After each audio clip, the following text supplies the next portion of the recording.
کسی ایک کو بھی یاد کر لیتا ہے تو سمجھ لو وہ عالم دین ہے، اس کا شمار علماء میں ہوتا ہے جو ان 7 صورتوں کو سمجھ لے، اور ان میں سے جو سب سے پہلی سورہ ہے وہ سورہ بقرہ ہے۔ سورہ بقرہ جو پڑھ لیتا ہے اور اس کے سارے مفہوم کو، اس کی ٹرانسلیشن کو، اس کی تشریح کو سمجھ لیتا ہے تو نبی محترم صلی اللہ علیہ وآلہ وسلم کی حدیث کے مطابق وہ علماء میں شامل ہوتا ہے۔ اور جو بندہ اس صورت کو نہیں سمجھ پایا، یقین جانیے وہ جو مرضی لکھوائے، اللہ کے ہاں وہ عالم نہیں ہے۔ عالم وہ تبھی بنتا ہے جب وہ سورہ بقرہ کو پڑھتا ہو، سمجھتا ہو، اس کے مسائل سے آگاہ ہو، تو یہ اس کی اہمیت ہے۔ اور سلسلہ صحیحہ میں علامہ البانی رحمہ اللہ نے ان 7 صورتوں کا تذکرہ کیا ہے۔ ایک سورہ بقرہ ہے، پھر سورہ آل عمران ہے، پھر سورہ نساء ہے، پھر سورہ مائدہ ہے، پھر سورۃ الانعام ہے، پھر سورۃ الاعراف ہے، پھر سورہ توبہ۔ یہ 7 صورتیں ایسی ہیں جو اہمیت والی ہیں اور بندے کے عالم دین ہونے کی علامت ہے کہ وہ ان کو سمجھتا ہو اور اس کی اہمیت کو بیان کرتا ہو۔ ایک تو اس کی یہ فضیلت ہے، اور ایک دوسری حدیث ہے ان لکل شیء صناما وصنام القرآن البقرہ۔ صحابہ ہر چیز کی کوئی نہ کوہان ہوتی ہے، چوٹی ہوتی ہے، اس کی ٹاپ کی چیز ہوتی ہے، اور قرآن کی جو ٹاپ کی صورت ہے نا وہ سورہ بقرہ ہے۔ اس کو اللہ نے وہ ٹاپ دیا ہے کہ گویا یہ قرآن کریم میں اہمیت کی حامل ہے، ایسی عظیم یہ صورت ہے۔ اور نبی محترم صلی اللہ علیہ وسلم نے فرمایا اس صورت کے بہت سے نام بھی احادیث میں آپ علیہ السلام نے خود ہی بیان فرمائے، اور آپ صلی اللہ علیہ وسلم کی ایک حدیث صحیح البخاری میں ہے، آپ فرماتے ہیں اقرأوا القرآن فإنه یأتی یوم القیامۃ شفیعا لأصحابہ۔ صحابہ قرآن پڑھا کرو کیونکہ قیامت والے دن یہ اپنے پڑھنے والے کی سفارش کرے گا۔ بلکہ ایک حدیث میں اندر آتا ہے صرف سفارش نہیں کرے گا، اللہ سے جھگڑے گا، اتنی دیر تک جھگڑا کرتا رہے گا یہ قرآن جب تک پڑھنے والے کو معاف کروا کے اللہ کی جنت میں داخل نہیں کر دے گا، تو اللہ سے سفارش کرے گا۔ اور اسی حدیث کے آگے لفظ ہے صحابہ فإن فیہ سورتین، اس میں 2 صورتیں ایسی ہیں الأظہرین جو بڑی روشن صورتیں ہیں، یعنی بہت اس کا نور بڑا روشن ہے، اس کی تعلیم بڑی روشن ہے، وہ سورت کی آیات بڑی روشن اور بڑی عمدہ اور بڑی بہترین ہے۔ اور فرمایا جو ان دونوں کو پڑھتا ہوگا نا تو قیامت والے دن یہ دونوں اس اپنے پڑھنے والے کے اوپر صاحبان بن کے چلیں گی، اور دنیا رشک کرے گی ان پر کہ یار یہ کون سے VVIP لوگ ہیں کہ جن کو یہ رتبہ ملا ہوا ہے، سورج سوا نیزے پہ ہے، 1 میل پہ ہے، اور یہ بڑے پروٹوکول میں سائے میں چل پھر رہے ہیں۔ اور محبوب فرماتے ہیں وہ 2 صورتیں، ایک سورہ بقرہ ہوگی اور ایک سورہ آل عمران ہوگی۔ اور آج جن مسائل سے ہم دو چار ہیں، 98% لوگ جو ہیں، کسی سے پوچھے کاروباری حلقے سے حافظ جی کسی نے کوئی کر چھڑیا ہے، گھروں کے معاملے پوچھے، ہر دوسرا بندہ لگتا ہے حافظ جی علاج سارے کروا لیے، ٹیسٹ بھی سارے ہی کلیئر ہیں، بس اب یہی بات بچ دی ہے کہ کسی نے کچھ کر دیا ہوا ہے۔ تو یہ ایک کنسیپٹ ہمارا یہ پاک و ہند میں، خاص کر پاکستان میں ہر دوسرا بندہ یہی شکوہ کر رہا ہوتا ہے۔ آپ کسی شاپ پہ بیٹھ جائیں، ہر شاپ والے کی آخری بات یہی ہے جی منو تو یہی لگتا ہے کسی نے کچھ کر چھڑیا ہے۔ بھائیو اگر ایسے خدشے ہوں بھی، پہلی بات تو یہ کہ یقین یہ نہیں رکھنا چاہیے۔ اب حضرت ایوب علیہ السلام کے بارے میں آتا ہے 18 سال بیمار رہے ہیں، ان کو کسی نے کچھ کیا ہے؟ ان کو کس نے بھی کیا کیا ہے؟ یعقوب علیہ السلام پہ اتنی بھاری آزمائش سالوں کی سال آئی ہے، ان کو کسی نے کچھ کیا ہے؟ حضرت ابراہیم علیہ السلام کو 86 سال بیٹا نہیں ملا، کسی نے کچھ کیا ہے؟ حضرت زکریا علیہ السلام 100 سال کے بعد بیٹا ملا ہے، بھئی کسی نے کچھ کیا ہے؟ بھئی وہ اللہ ہے نا، وہ بھی تو ہے نا، وہ جس کو جتنی آزمائش میں مبتلا کرنا چاہتا کرتا ہے، تو وہ اللہ ہے۔ پہلا تو یہ کہ کنسپٹ مضبوط رکھے، دنیا کی کوئی طاقت بھی چاہے ہمارا رزق روکنا تو روک نہیں سکتی، بھائی ہماری اولاد روکے تو روک نہیں سکتی۔ اگر کسی کے بس میں ہوتا تو ماشاءاللہ شریکوں، یہ پنکھا بند کر دیں والا، شریکوں میں رشتہ داروں میں جیسے جیسے لوگ ہوتے ہیں وہ تو نہیں چاہتے کہ یہ ہمارا رشتہ دار پانی کا گھونٹ بھی پیے، وہ تو نہیں چاہتے، تو کسی کے بس میں نہیں ہے بھائی۔ لا مانی لما آتیت، ابھی ہم نے عشاء پڑھی ہے تو ماشاءاللہ سبھی پڑھتے ہیں اللہم لا مانی لما، یہ صحیح البخاری کی دی، اللہم لا مانی لما آتیت، اللہ جس کو تو نوازنے پہ آئے نا ساری خلقت مل جائے اور اللہ اس کو روک نہیں سکتی، اور جس کو تو روک لے ساری خلقت برکت دینے پہ آئے تو اللہ اس کو دے نہیں سکتی، تو یہ عقیدہ نہیں ہونا چاہیے۔ لیکن اگر خدا نہ خواستہ ایسا کچھ ہے کہ نظر بد لگ گئی، بندہ حسد کا شکار ہو گیا ہے، کوئی آپ کہہ لیں کہ گھر میں شیاطین جو جن تھے وہ ہیوی ہو چکے ہیں، یا انہوں نے کچھ اثرات ایسے کر دیے یار، یا کسی نے جادو ہی کر دیا ہے، ایسا کچھ ہو بھی گیا ہے، تو پیارے بھائیو اس کا علاج سورہ بقرہ ہے۔ اس کا بس ہماری پتہ کیا حالت ہوتی ہے، حافظ جی کوئی تویز کر چھڑو، پڑھنا نہ پے، بس نہ پاویں پیسے لے لو، یقین جانے وہ کہہ رہے ہوتے پیسے جنہیں لینے لے لو، پڑھنا نہ پڑے، کوئی چیز دے دیں جو گھر میں ہم لٹکائیں اور ہمارا کام بس نا شو منتر کر کے ہمارا کام حل ہو جائے۔ اللہ دین کا چراغ رگڑے، آپ رگڑے، ہم نے نہیں رگڑنا بھائی، ہم نہیں پڑھ سکتے تو او پیارے بھائیو خدا کا واسطہ ہے یہ تو ہم پرستیاں ختم کریں، سورہ بقرہ پڑھیں۔ محمد الرسول اللہ صلی اللہ علیہ وسلم ہے بیت الذی تقرأ فیہ سورۃ البقرہ، صحابہ وہ گھر جس گھر میں سورہ بقرہ پڑھی جاتی ہے۔ کتنے گھر ہیں جن میں آج سورہ بقرہ پڑھی گئی ہے؟ کتنے گھر ہیں کل پرسوں ترسوں ہم نے سورہ بقرہ پڑھی ہے؟ یعنی ہم پڑھتے نہیں اور شکوے پھر ہم کر رہے ہوتے ہیں۔ بیت الذی تقرأ سورۃ البقرہ ینفر منہ الشیطان، صحابہ ہر قسم کے جن، شیطان، حسد، بغض، جادو ٹونا اس گھر سے بھاگ جاتا ہے جس گھر میں سورہ بقرہ کی تلاوت ہوتی ہے۔ اور بھائیو خدا را اس کا ایک آسان حل ہے، سب سے پہلی بات ہے خود پڑھے۔ کہتے ہیں یہ 2.5 پارے ہیں، کون پڑھے؟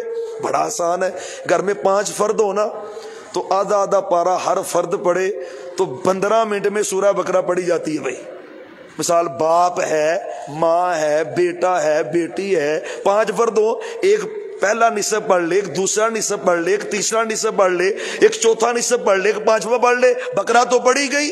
اور جس گھر میں پڑھی جاتی ہے پھر خیر نازل ہوتی ہے اس میں، پھر اس میں رحمت ہی رحمت ہے، پھر اس گھر میں اسیب نہیں ہوتا بھائی، پھر کپڑے نہیں کٹتے اس گھر میں، جہاں خون کے چھینٹے بھی اس گھر میں نہیں پڑتے بھائی، پھر اس گھر میں پیسے بھی غائب نہیں ہوتے۔ ہاں جس گھر میں سورہ بقرہ پڑھی جائے بھائی خدا را عملی میدان میں آئیں، یہ غفلتیں یہ سستیاں چھوڑیں۔ سب سے ہستی بڑی کائنات میں وہ محمد الرسول اللہ ہے صلی اللہ علیہ وسلم، سب سے بڑی ہستی وہ ہے۔ اور آپ کا طریقہ کیا ہے؟ آپ پڑھتے تھے کہ تویز مانتے سے؟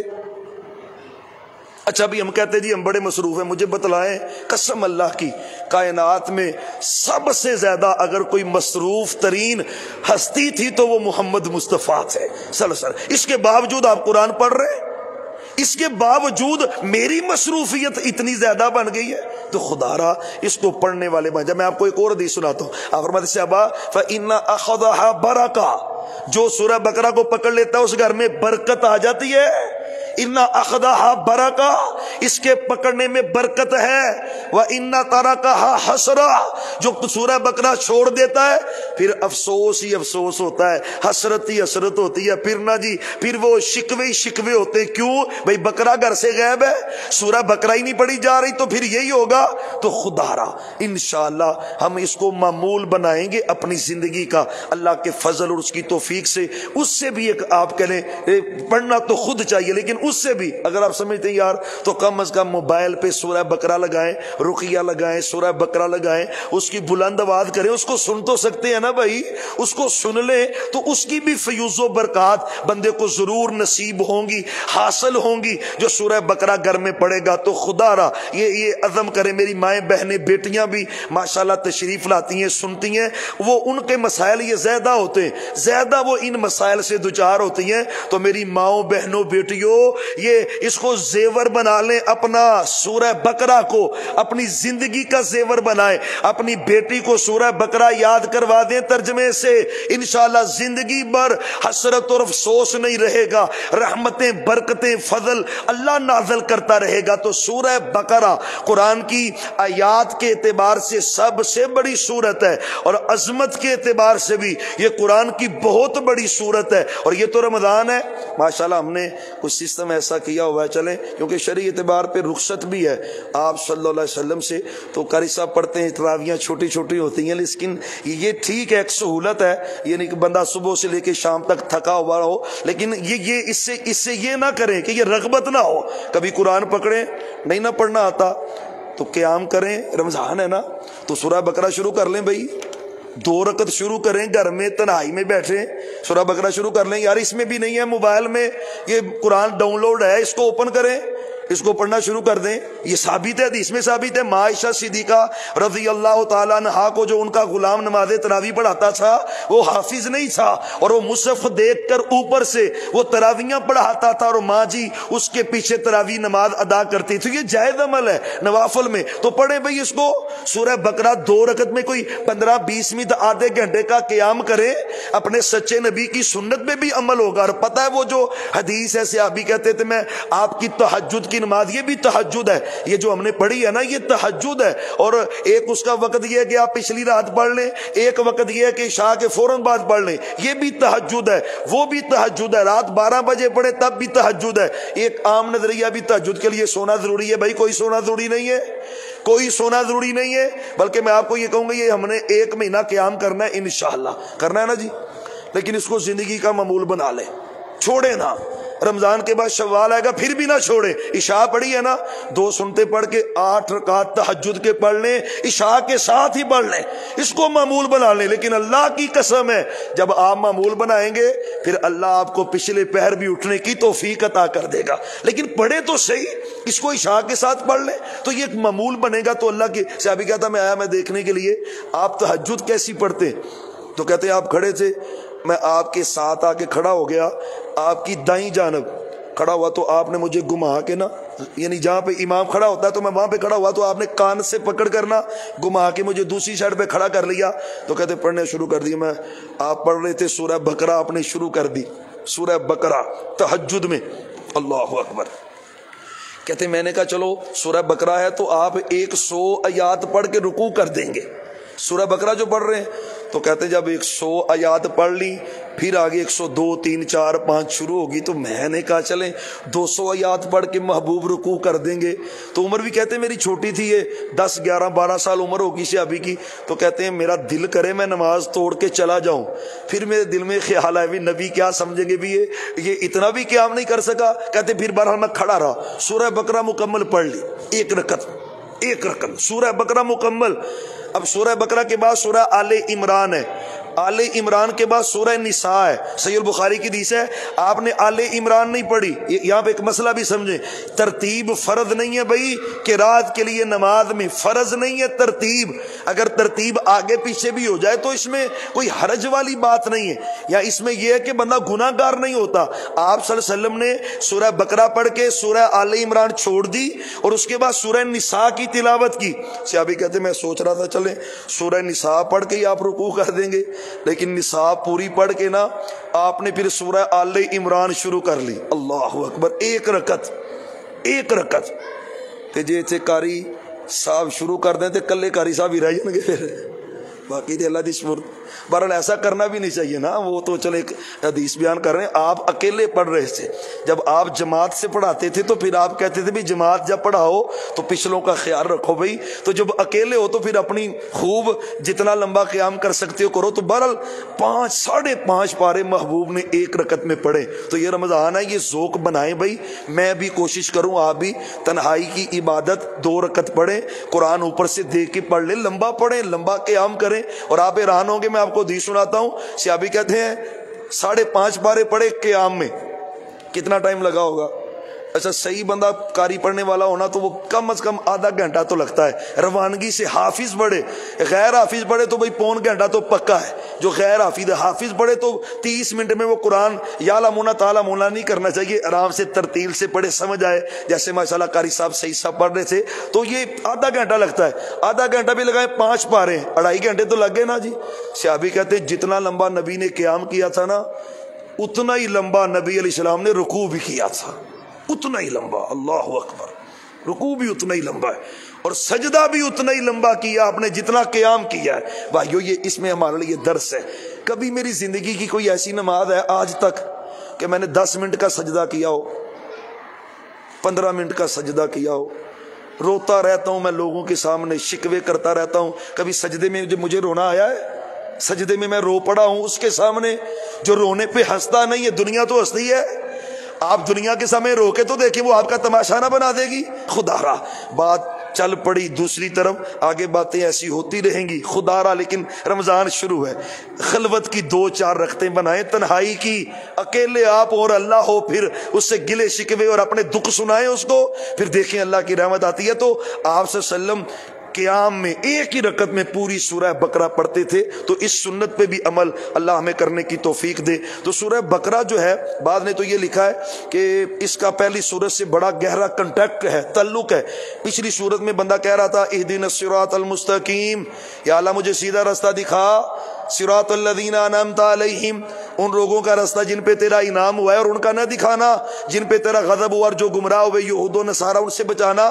اب بندہ مانگ رہا تھا صراط مستقیم، تو اللہ تعالیٰ نے صراط مستقیم دکھانے کے لیے پوری سورہ بقرہ نازل فرما دی ہے، کیونکہ اس میں اہل ایمان کے اوصاف ہیں، کفار کے جو عقائد ہیں وہ ہیں، اس میں منافقین کے تذکرے۔ مطلب کیا ہے کہ اگر تم صراط مستقیم چاہتے ہو تو سورہ بقرہ تم ڈیٹیل سے پڑھ لو، اللہ نے سورہ بقرہ میں صراط مستقیم کا تذکرہ کیا ہوا ہے۔ تو یہ انتہائی اہمیت کی حامل، پہلے رکوع کے اندر اللہ نے اہل ایمان کے اوصاف بیان کیے ہیں، بلکہ سورہ فاتحہ کے آخر میں غیر المغضوب علیہم ولا الضالین ہے، اور اس کے آخر میں آمین ہے، اور یہ مستقل عبادت ہے۔ صحابہ، تو مسلمانوں کے 2 کام ہیں جن سے یہودیوں کو تکلیف ہوتی ہے۔ ایک جب تم کہتے ہو نا السلام علیکم، یہودی تو مر جاتا ہے تمہارے اس عمل پر، اور دوسرا جب تم نماز میں کہتے ہو نا غیر المغضوب علیہم ولا الضالین، تو پھر سب کہتے ہو آمین، تمہاری اس آمین کی آواز سے یہودی مر جاتے،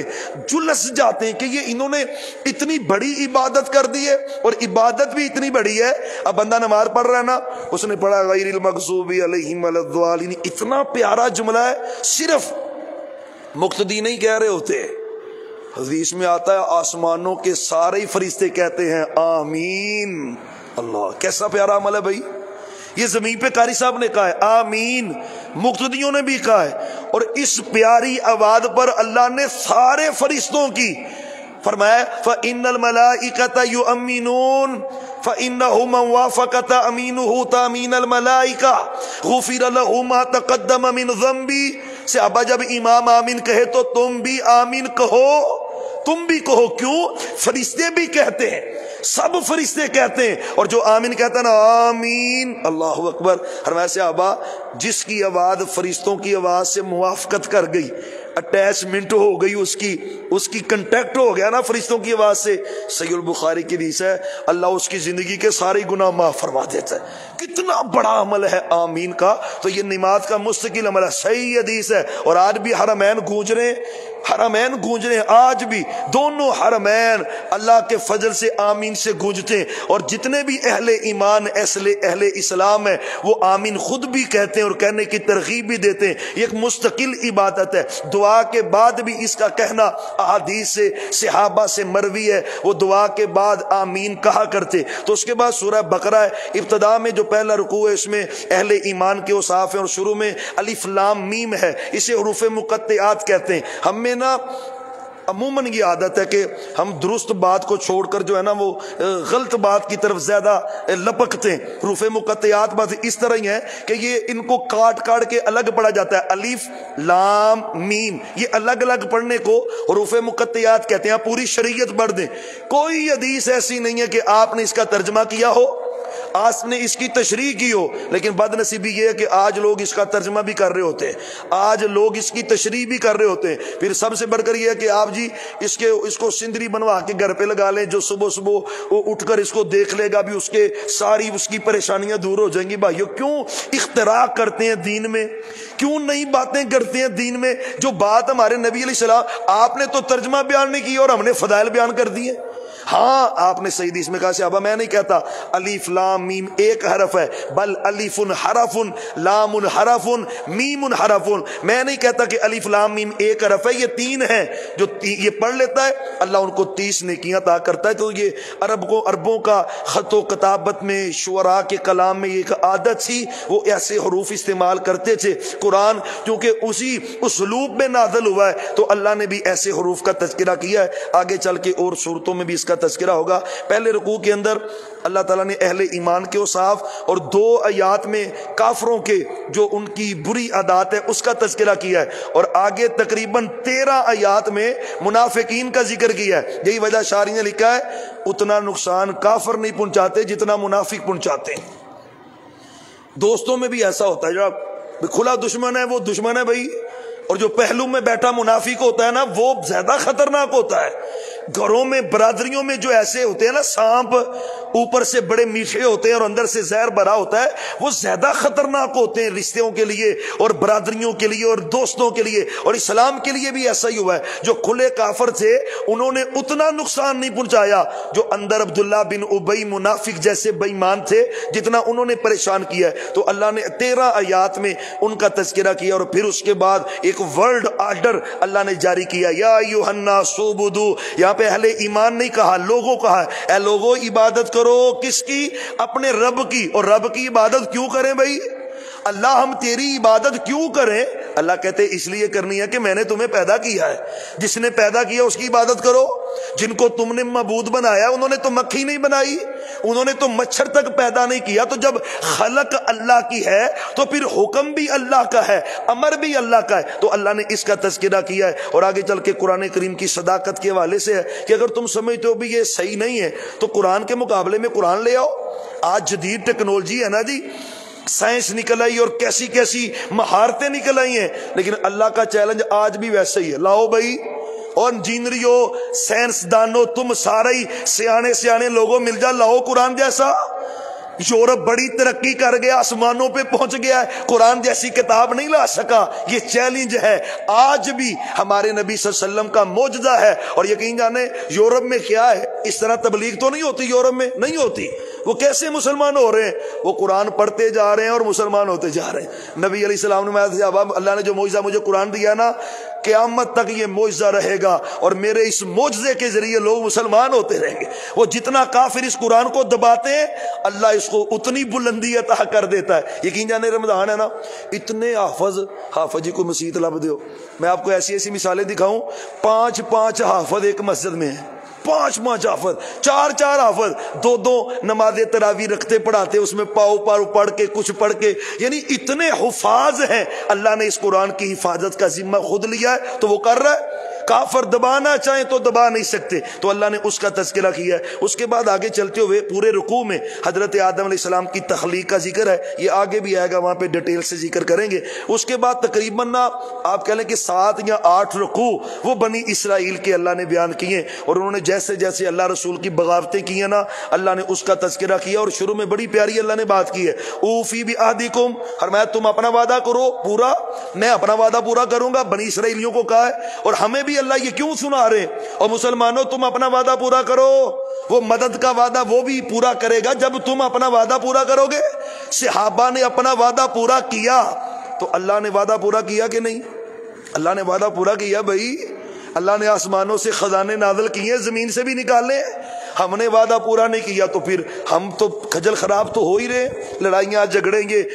جو سب سے ٹاپ کے لوگ ہوتے ہیں وہی دستوں گریبان ہیں ایک دوسرے کے، اور یہ نمائندگی ہے پاکستان کی۔ اللہ ہماری حالت پہ رحم فرمائے، اللہ ہم پہ رحم فرمائے۔ تو اس کا تذکرہ ہے سورۃ بنی اسرائیل کے اندر۔ اور آگے چل کے اللہ تعالیٰ نے چند ان کی جو بری خصلتیں ان میں جو آ گئی، انہوں نے قرآن کو بیچنا شروع کر دیا۔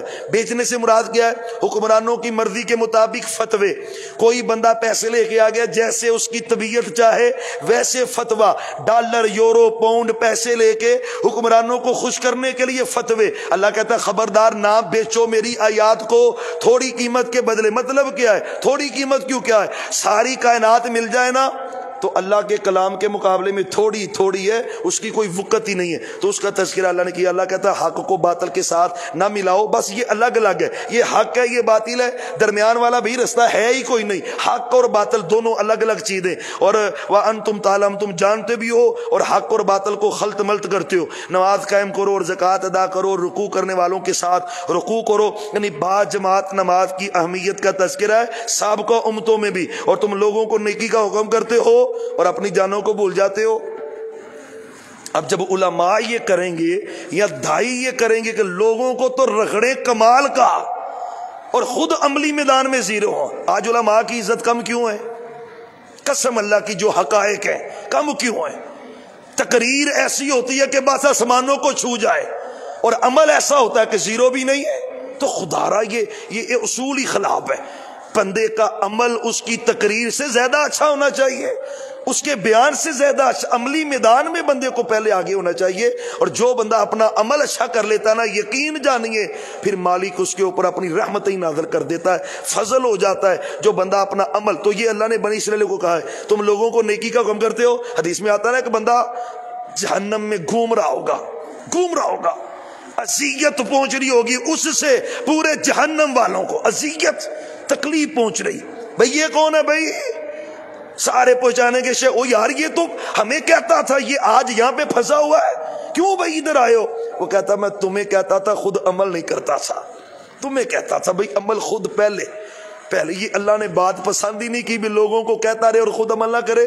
میرے نبی نے جو کہا ہے اس سے بڑھ کر عمل کر کے دکھایا، پریکٹیکل کیا ہے، پریکٹیکل پیش کیا۔ تو یہ بڑی اہم بات ہے جو اللہ نے کی۔ پھر آگے اللہ کہتے ہیں وَاسْتَعِینُوا بِالصَّبْرِ وَالصَّلَاةِ، مدد اللہ سے مانگنی ہے صبر اور نماز کے ساتھ، یہ دونوں چیزیں بڑی ضروری ہیں۔ اور اللہ خیر کرے ہم ان دونوں میں بڑے ناکام ہیں۔ بیماری آئی ہے اور ہم نے کتنی مرتبہ نماز کے ذریعے مدد مانگی ہے۔ بیماری جو آ گئی بھائی تو کتنی مرتبہ نماز کے لیے صبر کتنا کیا اس پہ؟ پتہ نا ایوب علیہ السلام 18 سالوں میں اف تک نہیں کہا، 18 سالوں میں اف تک نہیں کہا اللہ کو کہ یا اللہ یہ میں ہی لباں دے لوں۔ ہمارے تو جملے یہ ہو جاتے ہیں نا، یا اللہ میں ہی لباں دے لوں۔ تو یقین جانیں گے یہ صبر پہلا، دوسرا نماز ہے، تو پھر دیکھیں رب کی رحمت نازل کہتی ہوتی۔ صحابہ کہتے ہیں جب کوئی امر ایسا آتا میرے نبی پریشان ہوتے، آپ فوری طور پہ نماز شروع کر دیتے۔ اللہ کی وہ جو ابراہیم علیہ السلام پریشان ہوئے تھے، بیوی کو پکڑ لیا تھا کافر نے، زنا کرنے لگا تھا، تو کیا کیا تھا ابراہیم علیہ السلام نے؟ اللہ ارجنٹ فوری وضو کرنے کے بعد ادھر وہ بیوی کو پکڑ کے اس نے اغوا کر لیا ہے اور زنا کرنے کی نیت سے لے گیا ہے۔ اس سے بڑی خاوند کے لیے پریشانی بھائی کیا ہے؟ مجھے بتائیں، اس سے بڑی اذیت کیا ہے؟ لیکن ابراہیم علیہ السلام نے کیا کیا؟ فوراً وضو کر کے اللہ اکبر، استعینوا بالصبر والصلاۃ۔ اللہ کہتا ہے مدد مانگنی ہے نا تو نماز بہترین ذریعہ ہے، اس کے ذریعے میں مدد مانگنی نہیں آتی۔ کبھی میں نے قیام میں مثال رزق چاہیے نا، رب انی لما انزلت الی من خیر فقیر، 100 مرتبہ 200 مرتبہ قیام میں پڑھیں، اسی کو پڑھیں۔ اولاد چاہیے نا، ربنا هب لنا من ازواجنا وذرياتنا قرۃ اعین، نماز میں 100 200 مرتبہ پڑھیں، اس کو سجدوں میں پڑھیں بھئی، لمبا وقت پڑھیں، پھر دیکھیں اس کی مدد نازل کیسے ہوتی، کیسے بدر فتح کیسے ہوئی ہے بھائی۔ ادھر 313 ہے نا، وہ 1000 آگے ادھر پریشانی بنی تو کیا کیا؟ محبوب نے سجدہ نہیں کیا۔ اور بھائی خدا را اللہ بنی اسرائیلوں کو کہہ رہے ہیں اور مسلمانوں کو بھی کہا ہے دوسرے بارے میں، تو نماز ایک بہترین ذریعہ ہے۔ صبر، سب سے پہلے صبر، پھر اس کے بعد نماز، پھر دیکھیں رحمتیں نازل کیسے ہوتی ہیں۔ اور فرمایا لیکن یہ کام بہت بوجھل ہے، بھاری ہے، آسان نہیں ہے، آسانی سے لوگ اس کو ایکسیپٹ بھی نہیں کرتے، لیکن جو اللہ سے ڈرنے والے ہیں ان کو پرواہ نہیں ہوتی، وہ اس کے اوپر عمل پیرا ہو جاتے ہیں۔ الذین یظنون انہم ملاقو، یہ پھر اللہ نے صفات ذکر کی ہیں۔ ایک آخری بات، کیونکہ یہ مثال ترجمہ اور تشریح ایسی ہوتی ہے، اگر ایک آیت کی کریں تو فجر تو ادھر ہو سکتی ہے، ایک پارے کی تشریح کرتے ہوئے تو سارا ممکن نہیں ہوتا۔ ایک تو سورہ بقرہ کا نام بقرہ کیوں ہے؟ بنی اسرائیل میں ایک تو مفسر نے اس کا یہ پہلو بھی لکھا ہے کہ بنی اسرائیلی جو نا اعتقادی طور پہ گائیں جو ہے اس کے ساتھ اعتقاد رکھتے تھے عبادت کا۔ موسیٰ علیہ السلام کے کوہ طور پر تو انہوں نے بچڑے کو اپنا معبود بنا لیا، عبادت کرنی شروع کر دی۔ اب اللہ نے وہ اعتقاد بھی ختم کرنا تھا ان کے ہاتھوں سے اللہ نے گائے ذبح کروائی ہے۔ اور تسی رب سمجھ دی ہونا انہوں تو چلو ذرا چین بوٹی کرو تو پتہ لگے تو رب گیا ہے۔ جس طرح ہندو ہے وہ گائے کی پیشاب پی رہا ہے اور اس کی پوجا کر رہا ہوتا ہے، پرستش کر رہا ہوتا ہے گائے کی، تو ایک اس کا سبب یہ تھا۔ جانور تو اور بھی بڑے زیادہ تھے، ذبح کروائے جا سکتے تھے، تو بہرحال ایک بھتیجے نے اپنے چچا کو قتل کیا اور خود ہی واویلا ڈال دیا، شور ڈال دیا۔ موسیٰ علیہ السلام کے پاس بات آئی تو اللہ سے دعا کی، اللہ کہتے ہیں ان کو بولو گائے ذبح کر لے۔ گائے جب کہا تو پھر وہ پرانی عادت ان کو بری پڑی ہوئی تھی، بات بات پہ سوال، سیانے نے وال دی کھل لانا، وہ کھل اتارنی شروع کر دی. پھر اس کا رزلٹ کیا نکلا؟ مصیبت میں پڑ گئے, مصیبت میں پڑ گئے. اللہ نے کہا گائے ذبح کرو, تو کوئی گائے لے کے ذبح کر دو, مسئلہ حل ہے.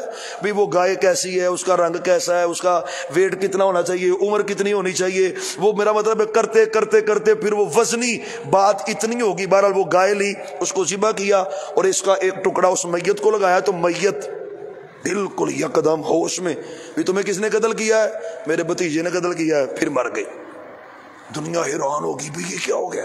تو اللہ نے ایک سورہ بقرہ کے اندر اس کے نام کی وجہ تسمیہ یہ ہے, اس میں یہ واقعہ اللہ نے ذکر کیا ہے. اور ایک جو جادو ٹونے کے والے سے, کیونکہ سلسلہ ہم ہے, اللہ نے اس میں نا ہاروت اور ماروت کا واقعہ بیان کیا.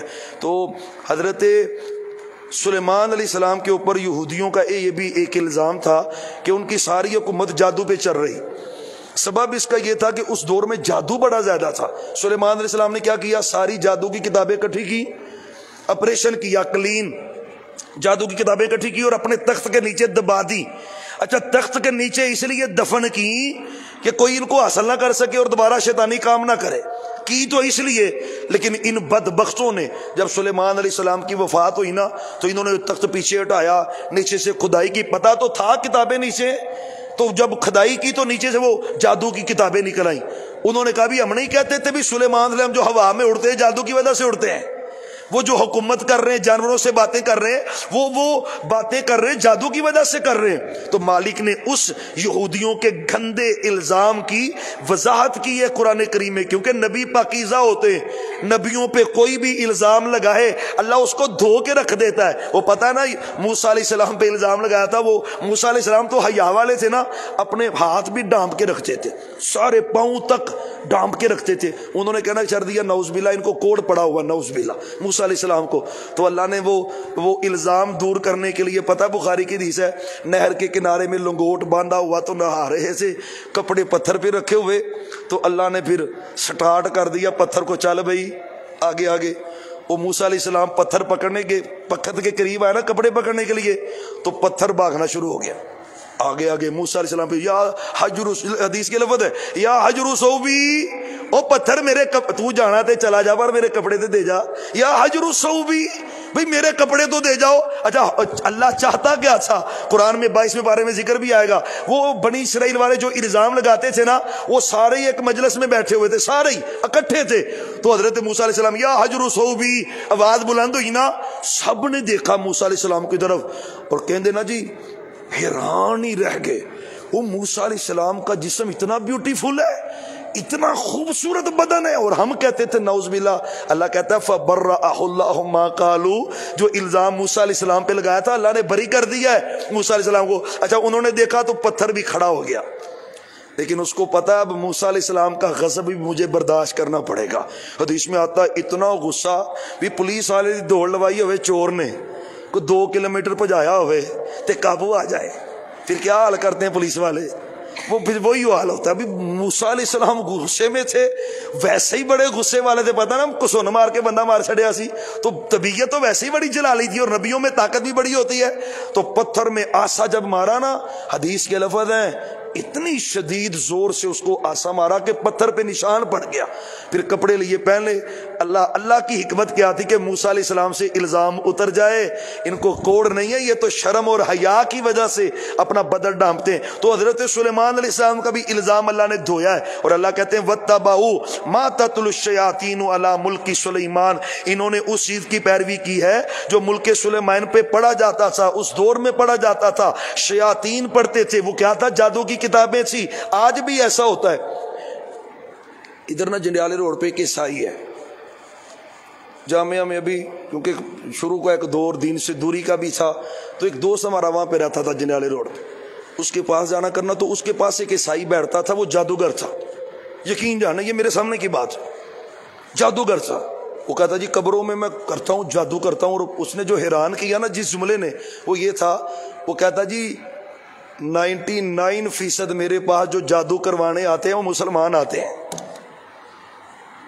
کوئی 50,000 لا رہا ہے, کوئی 1,00,000 لا رہا ہے. بھائی میری ساس نو انج ہو جائے, کوئی آندا جی میرے رشتہ دار کو ایسے ہو جائے, کوئی کسی کو کروا رہا ہے, کوئی کسی کے حسد میں کروا رہا ہے.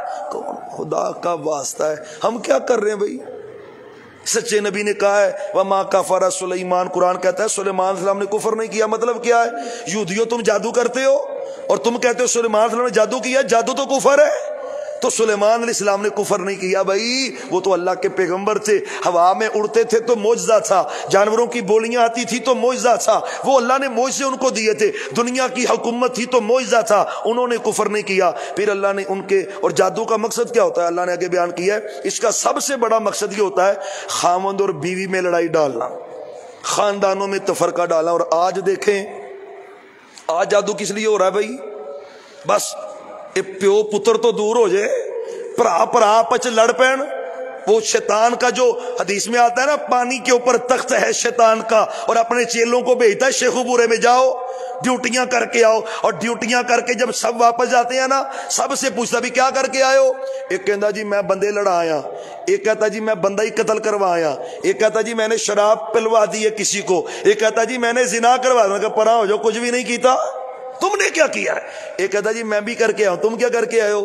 میں جی ایک خاندان میں لڑائی کروایا ہوں، خاوند کو بیوی سے الگ کرایا ہوں۔ نے کہا بھی کام تو کیتا ہے بھائی، کام تو کر کے آیا ہے، اب تم نے الگ کر دیا، قتل بھی ہوگا، گالیاں بھی ہوگی، غیبت بھی ہوگا، چغلی بھی ہوگی، فساد بھی ہوگا، خاندان ٹوٹے یعنی رشتے ٹوٹیں گے، سب کچھ ہوگا ایک شرارت سے کہ میاں بیوی کو الگ کرے گا، خاندانوں کے دڑے ہوں گے۔ اور آج یہ کام ہو رہا ہے، خاندانوں میں ہو رہا ہے۔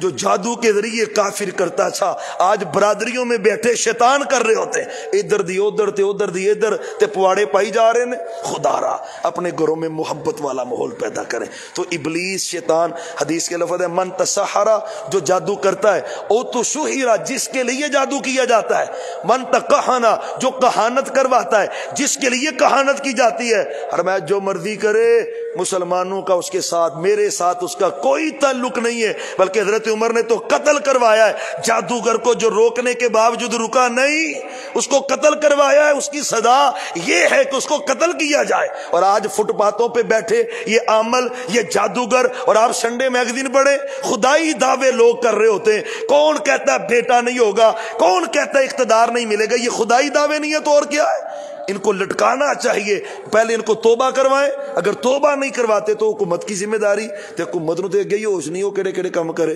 بہرحال اللہ ہم پہ رحم فرمائے۔ کچھ یہ باتیں دین کی جو قرآن کی ہیں، کچھ درد دل کی باتیں تھیں، اللہ تعالیٰ ہمیں قرآن والا بنا لے۔ ایک نصیحت خدا را لے جائیں ابھی، کیونکہ آگے سورہ بقرہ اور چلے گی، آیت الکرسی اور آمن الرسول بھی آگے آ رہی ہے، مسائل دیگر بھی آئیں گے، لیکن اس کو نا معمول بنا لیں آج سے ہی انشاءاللہ، ورد وظیفہ بنا لیں، روزانہ کم از کم ایک مرتبہ گھر میں اس کی تلاوت ضرور ہو جائے، کم از کم موبائل پہ ہی لگا دیں، خود نہیں پڑھ سکتے لیکن کریں، اپنی دکانوں پہ کریں، پھر دیکھیں اللہ کی رحمت اور بہار کیسے نازل ہوتی ہے۔ جو بیان ہوا ہے اللہ اس کو قبول کر لے، جو کوتاہی رہ گئی اللہ اپنی رحمت سے اس کو معاف فرما دے، درگزر کر دے، سب پہ اللہ اپنی رحمتوں کا نزول فرمائے۔ وما توفیقی الا باللہ۔